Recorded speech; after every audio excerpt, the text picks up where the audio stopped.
All right, Bo, tell us about it. This here is what we found on the property that we're on today. Well, that's some big chunky stuff there. And this here is some that I found on a new piece of property just the other evening. Wow, that is super, super big stuff there. Man, look at that. And that's down in the gully? That's in the gully. That's where, you know, we've been just digging a little bit at a time.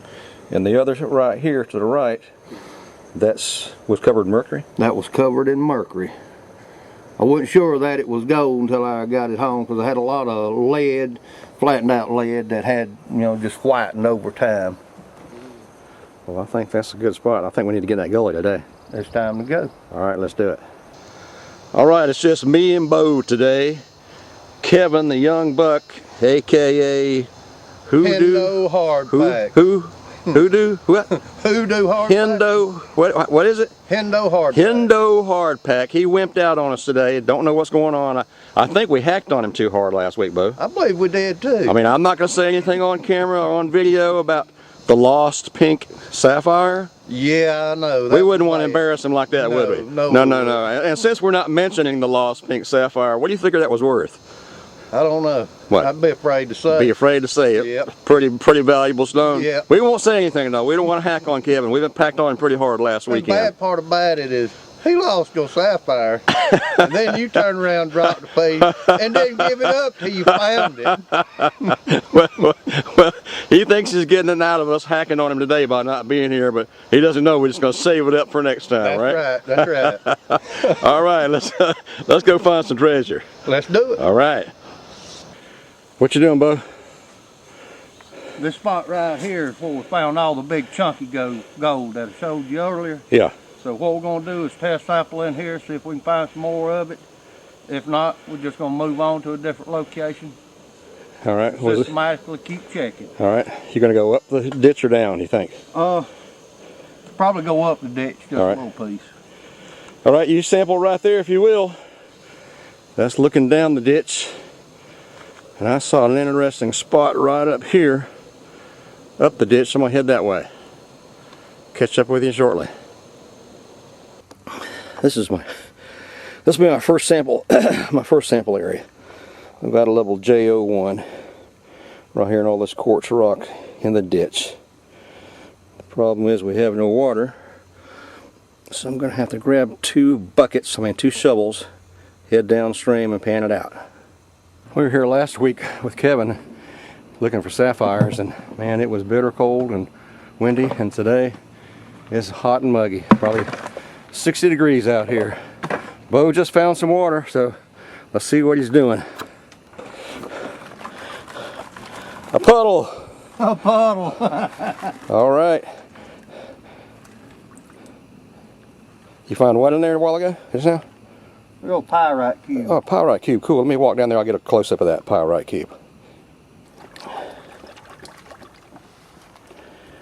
Oh, that's a nice one. Big limonite after pyrite cube. See if I can focus in on it.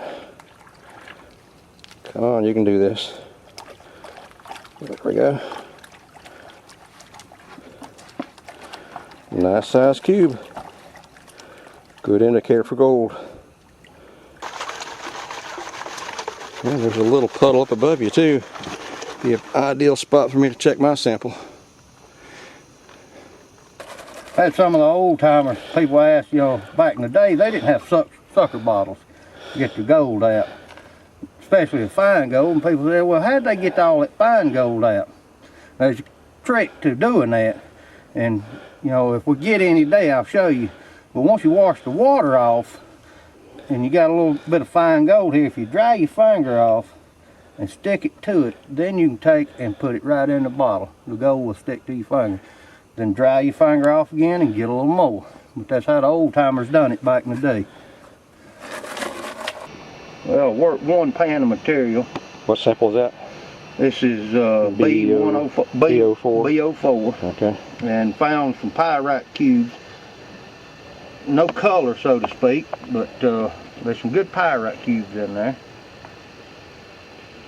And some black sand. And some black sand. Of course, that's not going to make us rich, but No, and it ain't going to discourage me from working that gully because I've got some nice chunky stuff out of that gully.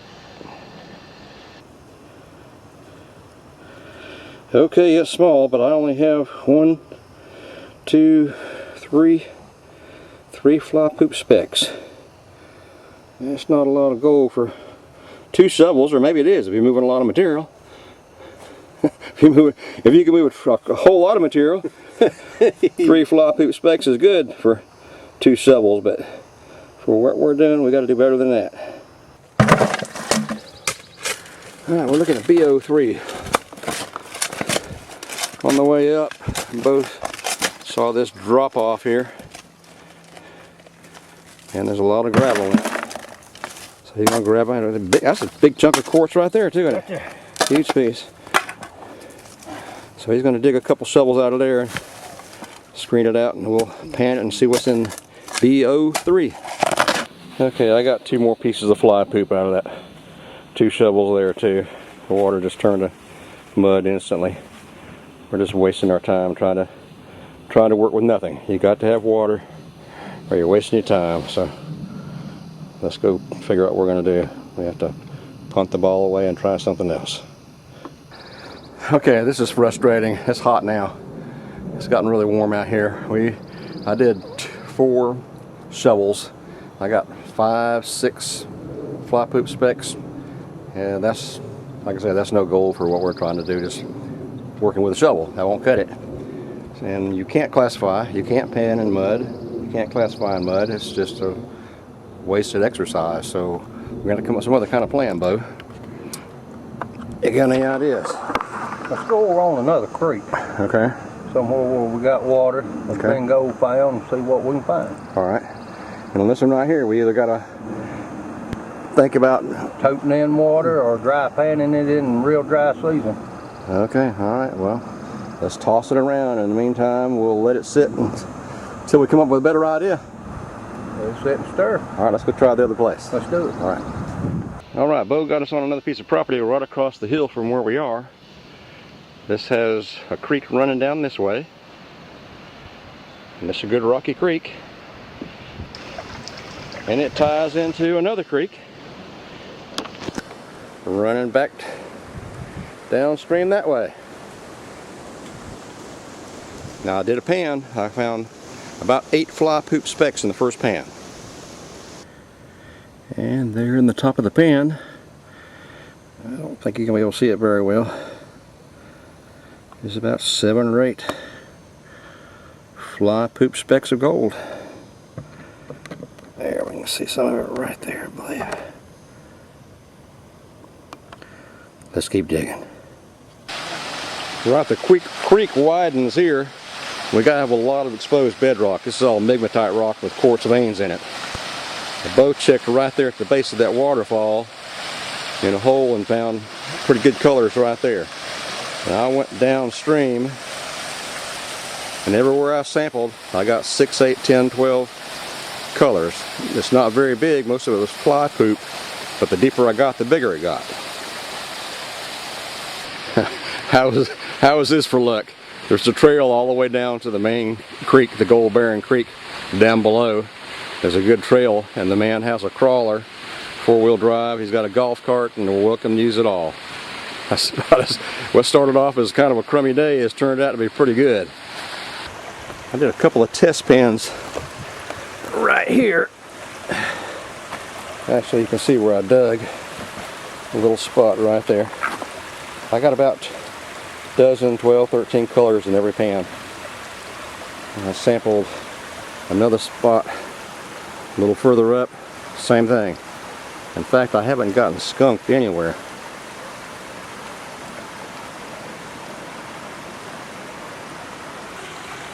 The migmatite is it's an extruded rock. It's almost like toothpaste when it was formed, and there's quartz veins throughout the migmatite, throughout the country rock. If you'll notice, all the rocks run perpendicular to the creek flow, so they're like natural ripples. Usually in this state, the rock runs parallel with the creek and washes everything out. However, in this particular creek, we're lucky. Everything runs perpendicular to the flow. Areas like this look good. Two big rocks jutting out into the flow of the stream with a pocket of gravel in behind. Ideal place to dig. Natural ripples. Here's a nice switchback right here. Switchback drops off. Deep pool. And gravel caught in the pockets in the bedrock.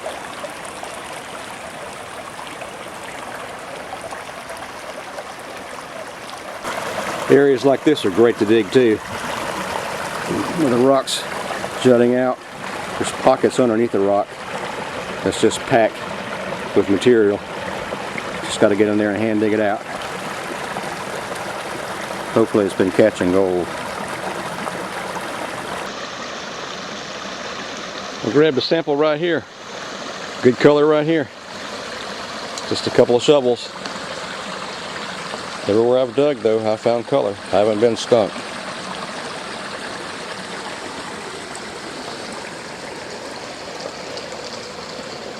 And if you look way back in the back, I'm not sure if you can see it, that's a sandbar. This creek runs into a larger creek, which is also known to contain gold. Walking down the creek line, there's still plenty of quartz. Plenty of water. We're almost at the intersection of the big creek. White area in the background is the bank on the other side. Let's take a closer look. Here's where the creek that we're on meets the major creek. Take a look upstream. Oh, there we go. A lot of shoals up there. I've dredged actually downstream, maybe half a mile from here, and found the gold, but there was a lot of sand. And this area right here, even though it has a lot of sand, seems to be a lot more exposed bedrock. So I think when the weather turns a little bit warmer, we're going to bring the big dredge down here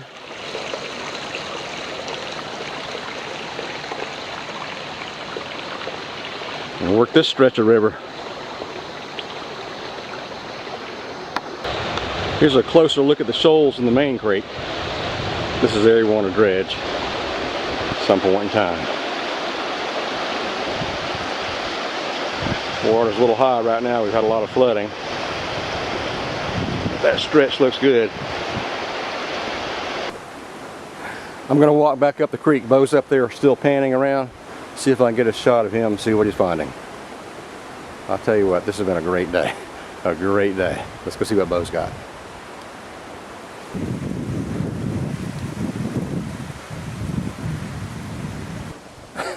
How's that for a natural ripple? Think that one's high enough? Look at that, Bo. Perfect. I mean, it's been pushed up. Look at everything behind it. And look everything behind it. You know when the creek's up, where the heavies is gonna fall. And they're dropping out right here. And look at all the gravel behind it. I mean, this heavy gravel back here. Beautiful. That may be worth sampling right there. Even close behind here. Right in there looks good. I can smell gold. Here's the front side of that big riffle I was talking about. And look at all the gravel stacked in behind it. Even right at the base of it. Gravel packed in there. Gravel dropped out behind this big piece of rock. We got a lot of places to sample. All right, I mean it this time. We're calling it a day. We're headed home. Okay, here's a good pan Bo has. 1, 2, 3, 4, 5, 6, 7, 8, 9, 10, 11, 12. Butch, we appreciate it. Thank you, bud. Appreciate it. I'll let you know when we come back with the... Thursday, just let me know. 15. I'll do it. No, I won't come down there. 15 colors. More than that. There's a nice chunky piece right there. Well, normally it's Saturday. Not enough light here, but nice little pan right there. Good spot, Bo. Okay, we were getting ready to walk out, and Bo wanted to try one more pan, and there's a nice little fat piece. There's a smaller piece off to the side, but man, that's a pretty piece right there, Bo. And I wouldn't even expect it right there against that bank. I wouldn't have neither. Except all the rock that's inside the bank. You see the hole That's falling out. All that quartz rock. And there's your little hole where you dug it. I don't know, that's a nice piece. That's the biggest piece of the day. Biggest piece of the day. Okay, Bo, we started off a little bit shaky at the other place, and no water and nothing but mud and clay, but looks like we done pretty good here. What do you think? I think we have. I think we need to come back and bring a loose, small high banker dredge. High banker dredge combo? Yep. Maybe. And with all the bedrock, Yeah. move a few, I believe we'll do good. There's some pretty good little pools too. You think maybe you want to bring the baby donkey down here, is it? I believe it'd be worth it. Really? All right. Yeah. That, you know, with a little bit of mercury coated gold, that tells us, you know, people's been in here. Yeah, there's some pools right there, some pretty good pools, and gravel right above it. That's probably enough water right there to float it. We could work a stretch or two like that. So, all right, I'm happy. I'm excited. I think let's bring some equipment down here and Get to work. get to work. That's all we got to do.